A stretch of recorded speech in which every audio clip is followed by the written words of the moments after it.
Hello students, in this lecture I am taking up chapter 7, Structural Organization in Animals.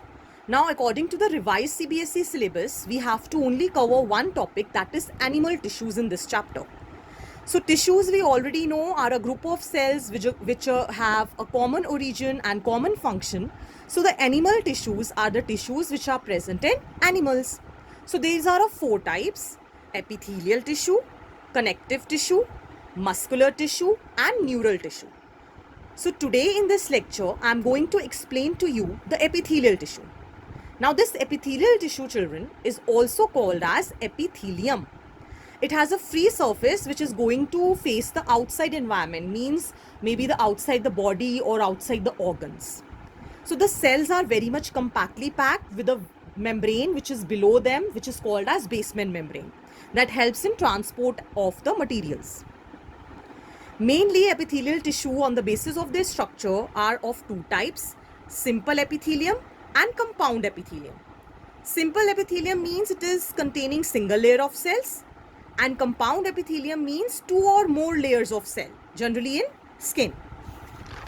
Now on the basis of the structural modifications, the simple epithelium can be of further three types: squamous, cuboidal and columnar. Let us look at it one by one. Squamous has a single layer of flat cells. Generally, the diffusion boundary it is going to form and found in walls of blood vessels, air sacs of lungs. Cuboidal epithelium consists of single layer of cube-like cells. Generally, secretion and absorption is the function. Present in ducts of glands and tubular parts of nephrons in kidneys. Coming to columnar, it has single layer of tall, slender cells. Nuclei is at the base. Sometimes the free surface has microvilli, which are finger-like extensions which help in secretion and absorption. Present in lining of stomach and intestine. Now coming to a specialized epithelium, which is ciliated epithelium. Sometimes this columnar and cuboidal cells, they bear cilia and are referred to as ciliated epithelium. Where these are found? In the inner surface of bronchioles and fallopian tube. Coming to another specialized epithelium, that is glandular epithelium. When the columnar and cuboidal cells, they have specialized feature of secretion, then these are called as glandular epithelium.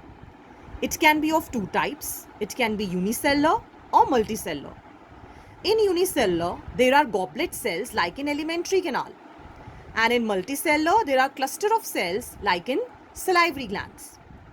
Now glands, further on the basis of how they are secreting their secretions, these are of two types: exocrine and endocrine.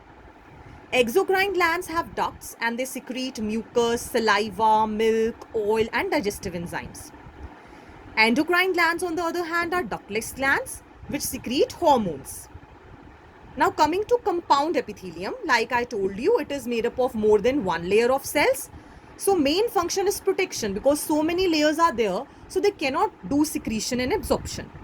So where it is present, it covers the skin, moist surface of buccal cavity, pharynx, lining of ducts of salivary glands. Then lastly, coming to the specialized junctions which are there in the epithelial tissue. So there are certain attachment points which actually do both structural and functional links they provide between the individual cells. These are very much important part of an epithelial tissue. So let us see what are the three types: tight junctions, adhering junctions and gap junctions. So tight junctions, from the term it is clear, they are tightly present and they stop any leakage of substances.